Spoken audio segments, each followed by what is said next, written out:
Hello, everyone. Thanks for joining us for Inside Sweet Tooth, where we take a look about the people who make Sweet Tooth possible.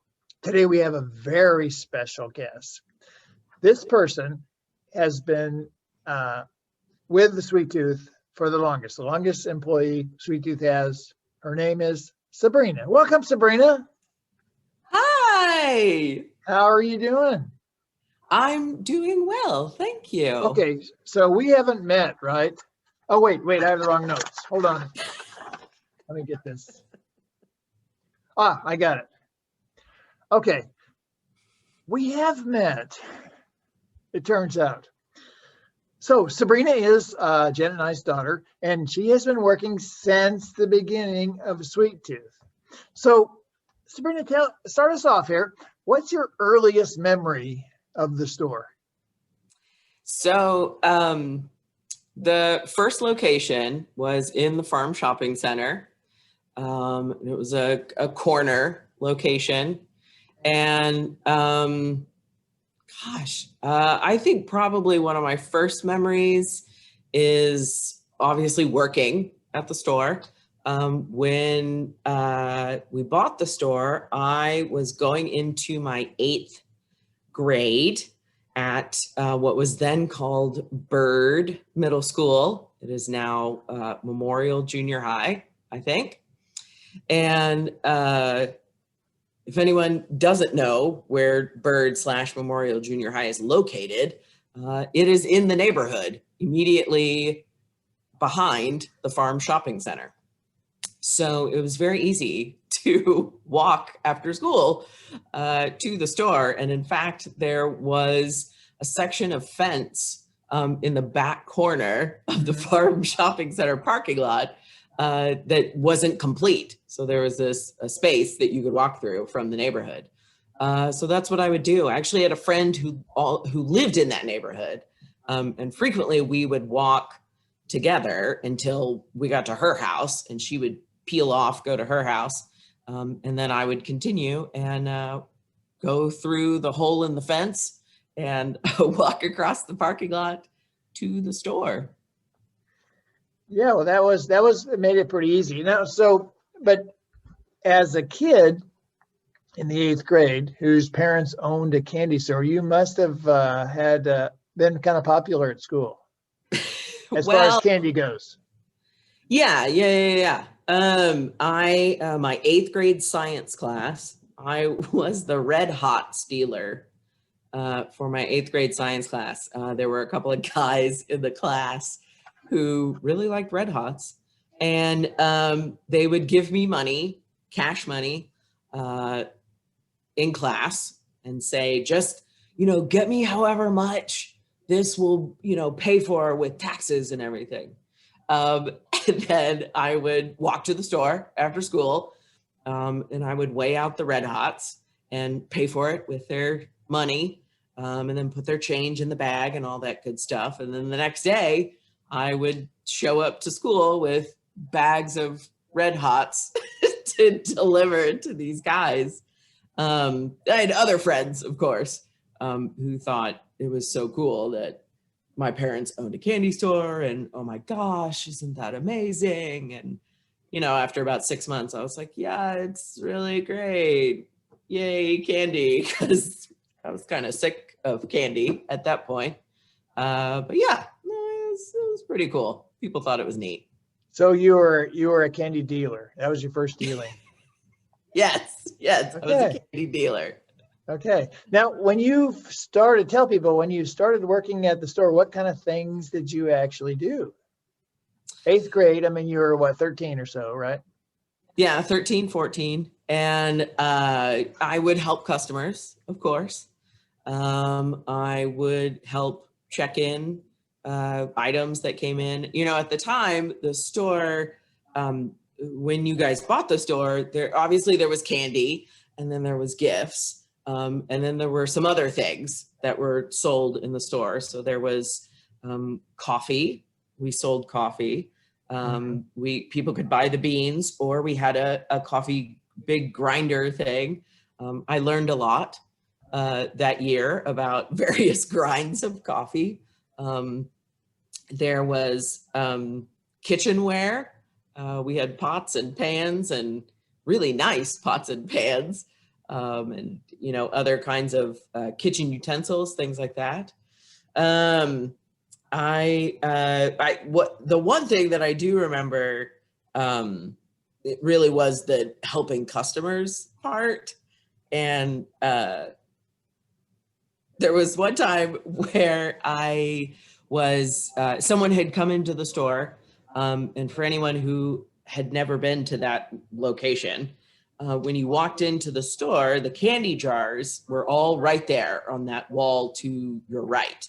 And then the store kind of extended over to the left. So, and the counter where we were, all that stuff was all kind of along the back wall. So there was a customer, I'm sure I had said hello and let me know if you need any help, et cetera, et cetera. And then she I went to go check on her, and she's standing along the wall of the candy jars, holding a jar, and the lid is off, and she has her hand in the jar. And that is for anyone who doesn't know, that is a health department no-no. So in all my 14-year-old glory, I walk over and very politely remove the jar from her hands and said, "Can I help you?" And she said, "Oh, I was just wondering if the peachy penguins had eyeballs." And I was like, no, they don't. But if you would like some, I can weigh them out for you. So yeah, even at a young age, I was sort of forced to be very adult in helping customers and customer service, all that good stuff. Learned from a very young age how to do all those things, which of course served me later in life pretty well. And it's good to know that the peachy penguins cannot see. Yeah. No. So in case any of you are interested in that. So we're talking about jars. Do you remember the first jar you ever dropped? Oh yeah. So dropping a jar of candy, at least in Sweet Tooth, is almost like a rite of passage. It happens to everyone. There is no judgment. It is inevitably going to happen, no matter how careful you are. Those jars are 10 pounds and can be very awkward sometimes, and stuff happens. So in that location, that was where I dropped the first one, and it was a jar of licorice Jelly Bellies. And again, licorice Jelly Bellies will go everywhere. And so I drop the jar, and the glass, of course, shatters, and the Jelly Bellies go everywhere and just keep rolling. The floor was tile or something, I think, right? Yeah, it was. So, they just keep going. There's nothing stopping them from just spreading all over the place. And obviously we cleaned it up, but for months after that, we would find a random licorice Jelly Belly in a location. It had rolled, so far and under a counter or, wherever it had gone off to. So yeah, that was pretty memorable. Yeah, most people I think remember their first jar. It's interesting. You talked about the pans and the gourmet cookware and stuff. And actually, the person we bought the store from was into that and wanted to bring that to Tulsa. And she was kind of a pioneer in that she did it, before Kohl's, Bed Bath & Beyond, and all these other places. And Williams-Sonoma started selling gourmet cookware. So that was kind of interesting little take. So do you have any stories or something you want to share with about our time at the farm, which we're working on a good title here, but we're thinking episode 1, Down on the Farm, because you've been here with the crew so long that we better divide this into episodes, or we could have a Zoom meeting that goes over 3 days. I think the other thing that I definitely remember from that space is the office, which was very small. It was, combination office, back room kind of situation. So obviously there were shelves, things like that with backstock and all of those kinds of things. Then there was this very tiny space for a desk and a chair, which is where Mom sat to do a lot of her work.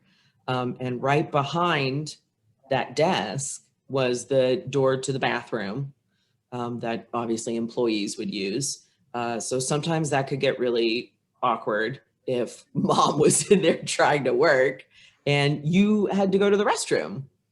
It was very, you do like a little do-si-do, kind of a situation and shift here and move there. And also the fact that I was in middle school, I would go there right after school and have homework sometimes. So that was always fun and awkward, trying to find a little hole in the back room to be able to do my homework so that then I could help with the store. I have been told that there is a funny story involving me and a box and needing some tape to close the box. I don't remember this story, but I've been told by certain interested parties that it is a true story. It is true. Perhaps you have more details about that story. Well, the story was we were, for some reason, we were in between seasons and we were packing up some things, and all of a sudden from the back room comes this cry: "Is anybody got the packing tape?" And so we did have the packing tape, but everyone was busy, so we said, "Yes, it's right here." She says, "Well, can someone bring it to me?" And I think I said, "Well, it's right here. Just come and get it." And you had said, "I can't. I'm holding this box down." So which is important, But I've been there before when you got the box right in the right spot and you're looking for the tape and it doesn't happen. It's not there. But yes. Yeah. That was, vital work that I was doing there, holding that box, apparently. So I don't know what to tell you. And I have one other thing I was thinking of today was I didn't work at the store full time at first. Your mom did, and so I remember I was home at one time, and I was I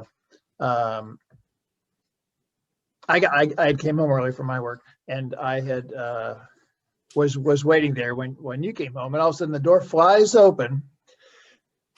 And I hear, "Lucy, I am home."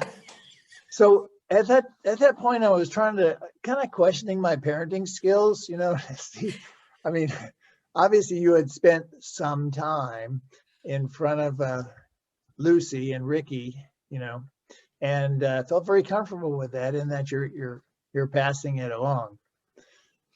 I think that's just all part of the not a latchkey kid, but certainly being able to work close to where you go to school and where you live. What did you have any? Go ahead. Oh no, I was just gonna say, I think it's while sometimes particularly as a teenager, it may have been frustrating or disappointing to have to go to the store and work on a Saturday or, work after school, things like that. Ultimately, it's, those kinds of things, those kinds of experiences clearly shaped who I am and, gave me skills that a lot of other kids my age at the time didn't have. They didn't know how to run a cash register or, interact with the public or interact with customers. And they definitely did not know as much as I knew about the various grinds of coffee that somebody might need, which has helped me immensely in my adult life and in my continued drinking of coffee in order to function. Plus your candy expertise. I mean, yeah, for sure. That's definitely you were a go-to there. Yeah. In handy. Yeah. People have asked me numerous times over sort of my lifetime, our lifetime of, owning the store. Well, what about this kind of candy? And I want to do this, or, did this candy go bad? No, it didn't go bad. Let me tell you about a fun process called blooming and what that means, and scientifically what has happened to your, Hershey's candy bar or whatever that you left in your car. Really? Well, Sabrina, thank you for joining us on episode 1. We will move on because we have other episodes. We were actually in 2 locations at the farm, and so we're kind of breaking it up in the farm first, and then we moved to 38th and Harvard. We were there several years, and now our current location at 36th and Harvard. So I appreciate you joining us. Thank you very much, and I can't wait to see the other episodes, as I'm sure other people will too. Me too. Super excited. Okay, great. All right, thank you, and we'll see you later. Bye. Bye.